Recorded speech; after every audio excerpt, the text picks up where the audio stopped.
President Donald Trump has been nominated for a Nobel Peace Prize, specifically over his brokering of a peace agreement between Israel and the United Arab Emirates. This would see normalized relations, even tourism, and is considered to be a historic agreement. But Donald Trump has done more than just this. There's also an historic agreement between Kosovo and Serbia. And we just got the announcement that Donald Trump plans to reduce the amount of troops in Iraq, and in the coming days will reduce the amount of troops in Afghanistan as well. The nomination comes from a Norwegian member of parliament who also referenced Donald Trump's actions with withdrawing troops from the Middle East. But of course, as you can all assume, the Democrats and the media will not even give Trump one good day. For one thing, as it pertains to Kosovo and Serbia, Richard Grenell complained that almost no outlets were covering the story, and this is a major deal. And as it pertains to the Nobel Peace Prize, well, most outlets denigrate the individual who nominated him, accuse him of being far right, which I guess maybe he is, but he's in Europe, so is that really far right? And many just drag the nomination saying, he's not going to win anyway, and who cares?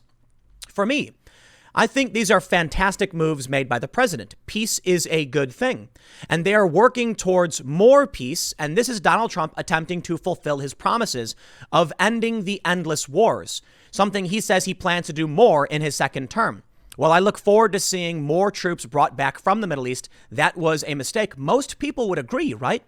Yet for some reason, the Trump derangement syndrome, the people who hate Trump will disagree with everything he does, no matter what. We recently saw a press conference with Joe Biden where one of the questions asked of Biden actually it pessimistically viewed Donald Trump's actions. They asked Biden, are you concerned that more countries recognizing Israel could undermine Palestine's position? Why are you approaching this from a negative? It's simple. The narrative must be that Trump is bad by any means necessary. They cannot give him a single good day. I've actually talked to friends of mine, and when I've said Trump wants to pull our troops out of the Middle East and he plans to do so, they either say that's a bad idea, since they've started reading neocons, I guess, or some actually just lie and say that's not true at all. It's Joe Biden who would do this. When in fact, it was Biden as a part of the Obama administration, which ramped up our foreign policy problems and started several new wars. I'm not sure if Donald Trump deserves a Nobel Peace Prize. I don't know enough about them. But I think the story deserves to be looked into. And if someone believes he does and they have the ability to nominate him, then so be it. Unfortunately, I could only find Fox News that gave us the straight read through of what's actually going on. So let's do this. Let's read what Trump has done that has warranted this nomination in terms of Kosovo and Serbia, Israel and the United Arab Emirates, and withdrawing our troops. And then I'll show you what the media's response is. Now, to be fair, while Donald Trump does have tremendous accolades under his belt at this point and accomplishments, he does seem to make his own problems. And the Wall Street Journal editorial board pointed this out, that Trump will have these major successes, but then the way he speaks can wash them away. So we'll break this down. Let's get started with the first story from Fox News about Trump's nomination. Before we do, however, head over to timcast.com/donate if you'd like to support my work. There are many ways you can give, but the best thing you can do, share this video. I don't have a big marketing department like CNN or MSNBC. I just have word of mouth. If you think this story is important, and you think I do a good job, then share this video because it really does help. And don't forget to like, subscribe, hit the notification bell. Let's read. Fox says, Trump nominated for Nobel Peace Prize by Norwegian official citing Israel-UAE peace deal. Nomination was submitted by Christian Tybring-Gjedde, a member of the Norwegian parliament. They say exclusive. Just weeks after helping to broker peace between Israel and the United Arab Emirates, President Trump has been nominated for the 2021 Nobel Peace Prize. The nomination submitted by Christian Tybring-Gjedde, a member of the Norwegian parliament, lauded Trump for his efforts toward resolving protracted conflicts worldwide. Quote, for his merit, I think he has done more trying to create peace between nations than most other Peace Prize nominees, says Gjedde, a four-term member of parliament who also serves as chairman of the Norwegian delegation to the NATO Parliamentary Assembly, told Fox News in an exclusive interview. Tybring-Gjedde, in his nomination letter to the Nobel Committee, said the Trump administration has played a key role in the establishment of relations between Israel and the UAE. As it is expected, other Middle Eastern countries will follow in the footsteps of the UAE. This agreement could be a game changer that will turn the Middle East into a region of cooperation and prosperity, he wrote. And that's true. Many have said that. Now that you finally have at least one nation recognizing Israel as a nation, many others are expected to follow suit. This could potentially stabilize the region. I'm not going to pretend like this is the end-all be-all solution. There's going to be a lot of work that Trump will have to do with more countries. But even as part of his Kosovo-Serbia agreement, apparently this has huge ramifications for Israel as well, including the moving of an embassy to Jerusalem and the recognition of Israel as a country. Let's read more, and we'll go to that in a second. Also cited in the letter was the president's key role in facilitating contact between conflicting parties, creating new dynamics in other protracted conflicts, such as the Kashmir border dispute between India and Pakistan, and the conflict between North and South Korea, as well as dealing with the nuclear capabilities of North Korea. Tabring Jeddah further praised Trump for withdrawing a large number of troops from the Middle East. Indeed, Trump has broken a 39-year-old streak of American presidents either starting a war or bringing the United States into an international armed conflict. The last president to avoid doing so was Peace Prize laureate Jimmy Carter, he wrote. This is not Trump's first nomination, as Tabring Jeddah submitted one along with another Norwegian official in 2018, following the U.S. president's Singapore summit with Kim Jong-un. Japan's prime minister reportedly did the same. Trump did not win. Tabring Jeddah, a member of a conservative-leaning populist party in Norway, told Fox News that his latest nomination is not about trying to curry favor with the U.S. president. Quote, "I'm not a big Trump supporter," he said. "The committee should look at the facts and judge him on the facts, not on the way he behaves sometimes. The people who have received the Peace Prize in recent years have done much less than Donald Trump. For example, Barack Obama did nothing." To be fair, I think Barack Obama was praised for going around and talking to a bunch of countries. Sure, he's critical of Obama, I guess, but I think it's a bad move criticizing Obama on this one. Look, I get it. I criticize Obama all the time. The focus here should be on who Trump is, what he's done, and why he would deserve this award. Let's not drag other people. In fact, that's basically why the Wall Street Journal says sometimes Trump puts his own foot in his mouth. He may have a great success, but then he brings up other people he doesn't like for seemingly no reason, and it washes that away. I think that advice is apt here as well. They go on to say the 2009 Nobel Peace Prize was awarded to then President Barack Obama for what the Nobel Committee called his extraordinary efforts to strengthen international diplomacy and cooperation between peoples. That decision, made just 9 months into Obama's first term, was met with criticism in the U.S., including from Donald Trump, then a private citizen. Lech Walesa, Poland's former president and a 1983 Nobel laureate, also said at the time it was too early to bestow the award on Obama just 263 days after taking office. Too fast. For the time being, Obama's just making proposals, but sometimes the Nobel Committee awards the prize to encourage responsible action. And maybe that's the case. I'm not going to drag Obama over this. I can drag him for a lot of things. But again, this is about what Trump is doing. They say even Obama was taken aback, saying at the time that he was surprised and humbled by the decision. To be honest, he said, "I do not feel that I deserve to be in the company of so many of the transformative figures who have been honored by this prize, men and women, who've inspired me and inspired the entire world through their courageous pursuit of peace." Besides Obama, 3 other U.S. presidents have won the prize.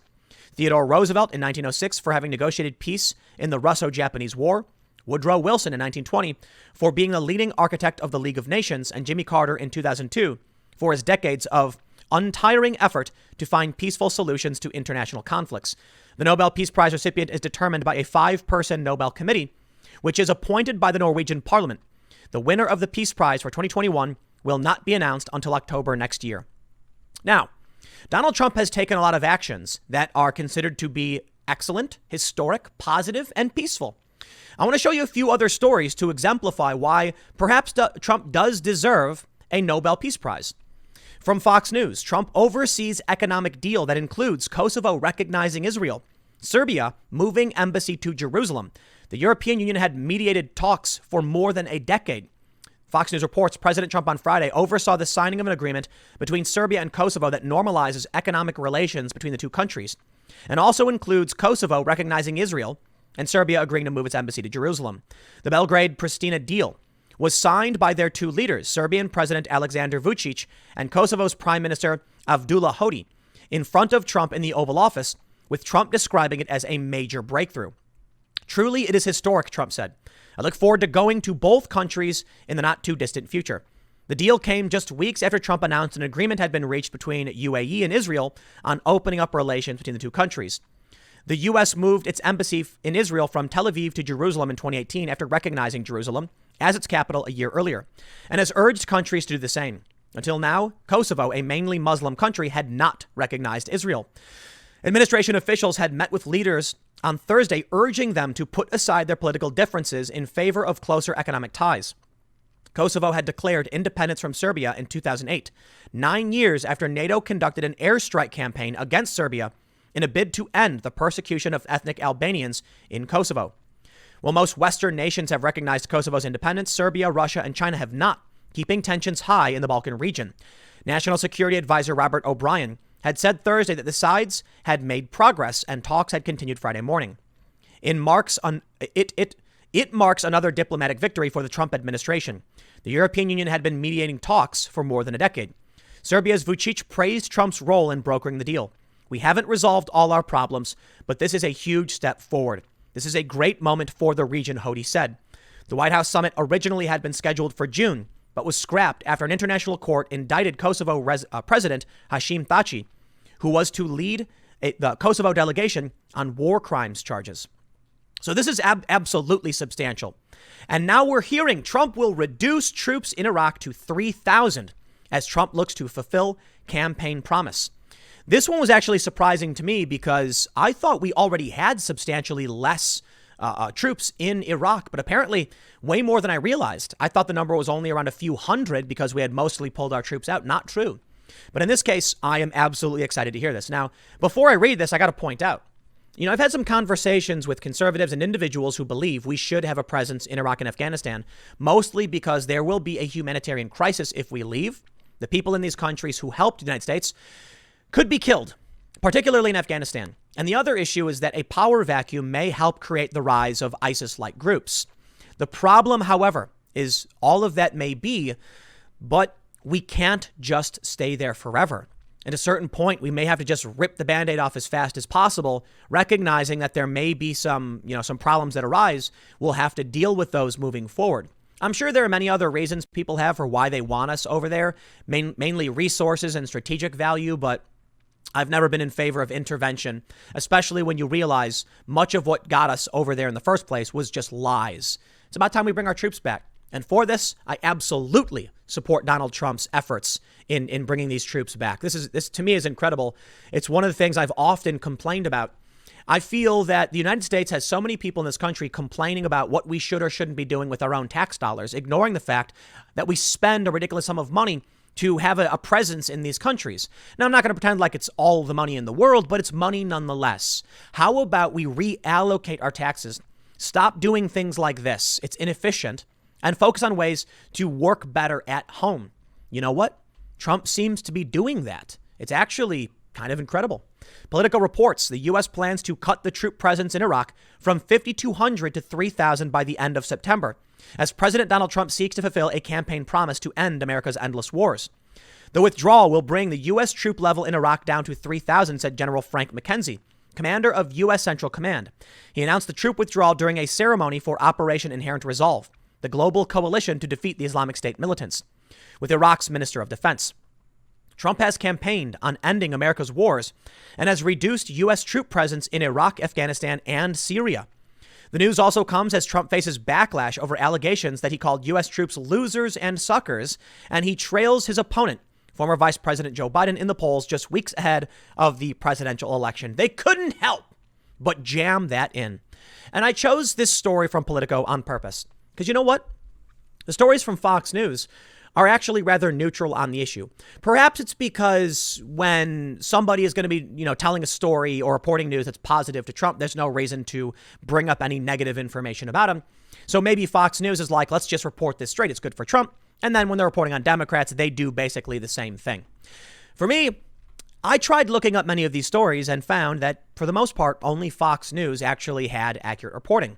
Keeping in mind that Google search is still an algorithm, this may be curated feeds for me. I want to highlight what I see when I looked for Trump Nobel. What do we have? The first story, Twitter explodes over Trump Nobel Peace Prize nomination. This is going to be glorious. They say CBS News, a far-right politician. They say, here's the Fox News one. Trump and his aides push idea he's long overdue for Nobel Peace Prize from Politico. Then we have one from Market Watch saying now he has the same odds of winning as Bill Gates. Yeah. Many of these outlets and many individuals are trying to poison the well, essentially, so that the information you absorb is still framed in a negative light, because this isn't a wildly positive thing. It's good. Peace agreements are great. Trump has just brokered 2 amazing peace agreements, and he's going to bring our troops back. This is wonderful news. Absolutely wonderful news. He's working towards peace. No new wars. Man, I am happy. Can't everyone just be happy? It's either you get a bland, neutral, Trump was nominated today, or you get the far right, anti-immigrant, skeptic politician. It's Europe. This doesn't even apply to the American perspective of what far right means, because who in Europe is far right? They're either like socialists who are okay with immigration, or they're socialists who are like less immigration. So that's not really far. Okay, I'm exaggerating a bit. They're actually not socialists, but they're very left in terms of social policy, taxation, and government control. The only difference is one group says we should have better controlled immigration and less immigration. The other group says we should be, bringing in more refugees. That's not necessarily far right by American standards. And it's also interesting, too, because I don't think we even have the same level of anti-immigrant sentiment in terms of our political parties, because Trump is pro-immigrant, just legal immigrant, and he said it all the time. Whereas you actually do have political parties in Europe that say no more immigration and things like that. Anyway, the point is, they're just trying to drag this guy. Look, I don't know or whatever. It's Norway. Norway is a very, very left-wing country. It's a Scandinavian country. It's heralded by the left as a socialist utopia, even though it's not. So you have Norwegians nominating Donald Trump. Again, he's been nominated in the past, but, we'll see how this plays out. I don't necessarily think he's going to win because, I don't know, it'd be weird. Maybe he should, though, and that's why I highlighted these stories. I want to show you this tweet from Byron York I referenced several days ago. He's talking about a Joe Biden press conference where he says many of the questions for Joe Biden after his remarks today consisted of reporters asking Biden to elaborate on how bad Trump is. A list. The 12th question is, would you support more Muslim countries normalizing relations with Israel, even though it might undermine Palestinian leverage for a 2-state solution? This is them framing what Trump has done in a negative light, giving Joe Biden an opportunity to counter Trump's accomplishments. I hate politics, man. I absolutely hate politics. Can we all just sit back and say, hey, good job, Trump. Really appreciate it. I'm glad to see that we have some peace happening in the Middle East. I'll accept that. I thought Obama was going to be the guy who was going to end this stuff, and it's just not true. Now Donald Trump's actually doing it because he cares more about upholding his promises than some kind of political or economic gain. He's like, I said I was going to do it. We need to do it. We're going to do it. And he's actually working on peace. I'm not convinced that the establishment in previous administrations want peace at all. It's the old trope about the military industrial complex. There's money to be made. There's oil to be had. And here's Donald Trump saying, bring them on home. And it's the Democrats and Republicans together saying no to that. Well, I'm not interested. I want to see the troops back. But of course, let me show you some examples on what you can see when you search for Donald Trump and troops, for instance. While we have breaking news, Trump is bringing the troops back. Here we go. What's CNN? Trump visibly distressed over Atlantic story. Then you have Fox News talking about it. Then you have CNN once again dragging Donald Trump. Okay. We get it. You Google search it. You're more likely to find mainstream media mocking Trump or insulting him or dragging him over quotes that it's hearsay with no on the record, confirmation. To me, it's just ridiculous. Here's Trump in Kosovo. In fact, many outlets are not even covering it. We have, Slate magazine, Trump negotiates Serbia, Kosovo. That's largely about Israel. Donald Trump hopes for election boost from Kosovo-Serbia talks. Trump has a fix for Kosovo. He's ignoring it. It's either Trump is trying to help himself, or this is really just Trump's pro-Israel play because, many of these left-wing groups are pro-Palestine, or they're just straight up saying that he's doing it wrong. Can we just be happy for once? No, I get it. I mean, I think it's fair to say to a certain degree that you can write op-eds and analyze and challenge what's going on. I'm doing it right now.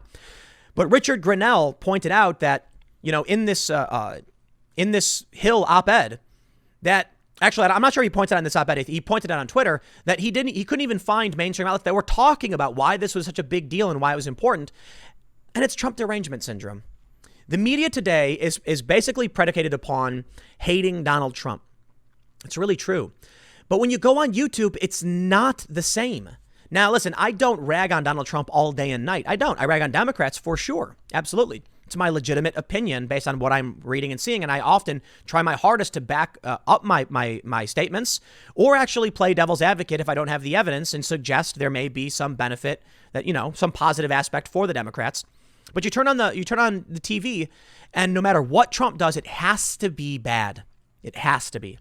Well, to be honest, it's not all the media. Trump does deserve some criticism for this. Some people like the way he talks, but I've said it over and over again. I don't. Now, I understand the opinion people have when they say things like, why should I care if my president is a potty mouth, as long as he's effective? That's great. I understand and respect. That's a good point. If Trump is doing the job, we should be happy with it. And I am. Withdraw those troops. Bring them on home, man. I'm glad to hear it. Peace agreements. Woo. Standing ovation, man. Especially on the Israel stuff. That's incredible. Incredible. Now, please tone it down. Tone it down.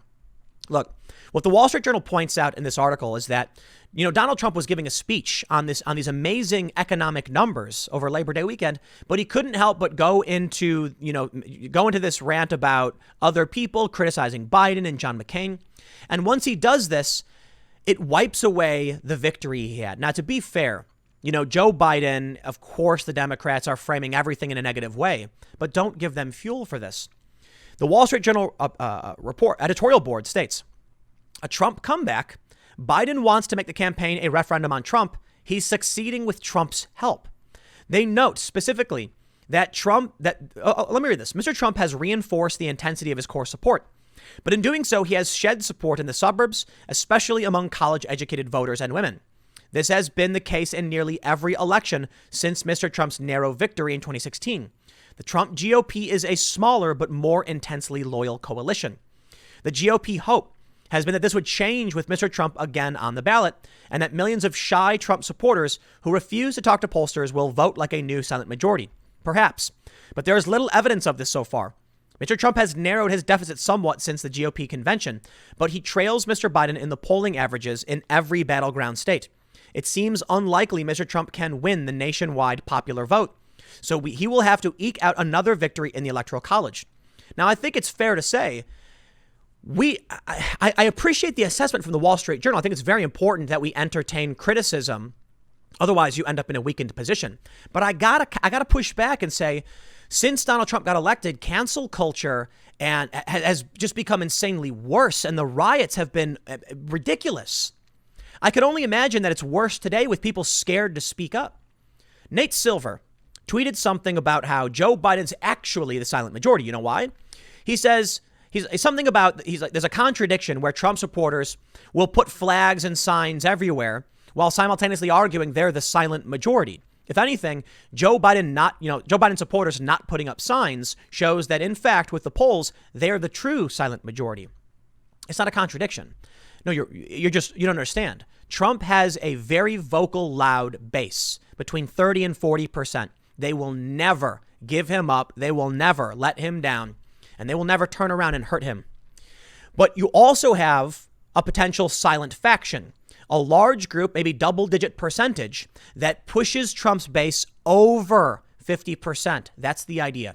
The silent majority are the bulk of Trump supporters who are scared to speak up because they will be attacked and they will be canceled. Many of these people live in live in urban areas, or they live in suburban areas, and they're concerned if they put up a Trump flag, someone's going to come to their house and steal it or attack them, or their kids are going to get in trouble at school. People are going to yell at them, so they stay quiet.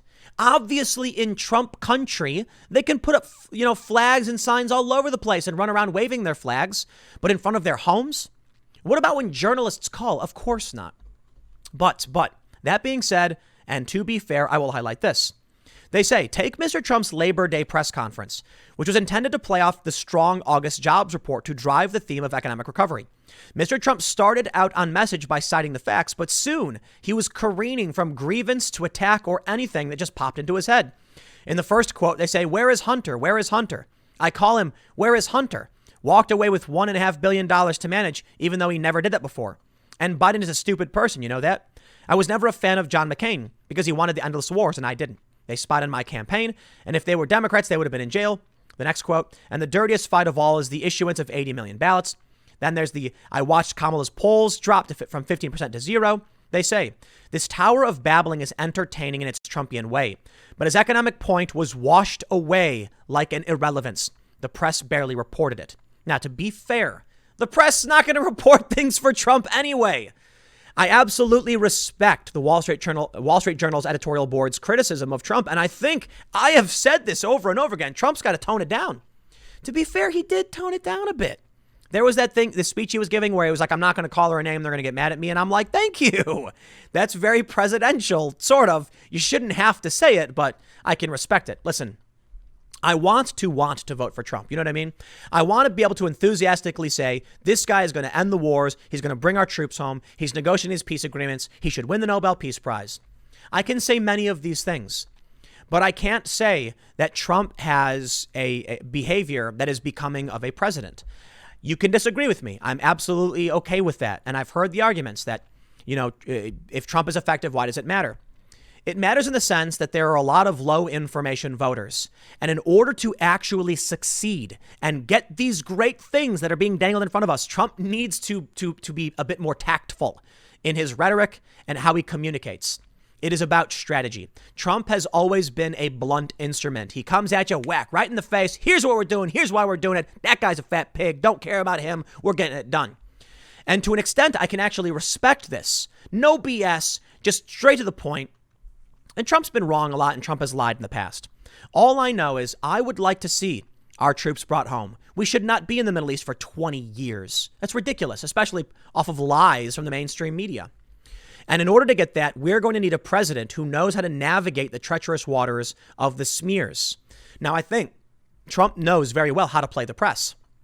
But at a certain point, it becomes a tsunami. We'll see if Trump can actually win in the Electoral College. And I'll say this, man, you know what? I could be completely wrong. Perhaps Donald Trump knows what he's doing. And I believe it. I would be willing to believe it, absolutely. On the surface, I can't help but wonder if he could do better. But to be fair, I think maybe he just understands many Americans better than the media or even people like me realize. Because I'll be honest with you, I am a liberal. I've always been. They want to say I'm a conservative. No, I'm not. They're just crazy. My policy positions are still liberal. I'm still in favor of regulating massive corporations. All of these things are traditional liberal. So I view Trump and I say, hey, I don't like what he's doing. But maybe the people he needs to vote for him do like what he's doing. And maybe that'll work for him. Because I'll tell you what, just because Donald Trump says naughty words and just because he's kind of abrasive, to say that, to put it mildly, I'm still going to vote for the guy for two big reasons. Well, I mean, first of all, these are all really big. These are three big reasons. I mean, this is fantastic. These peace deals are wonderful. The withdrawing of our troops is amazing.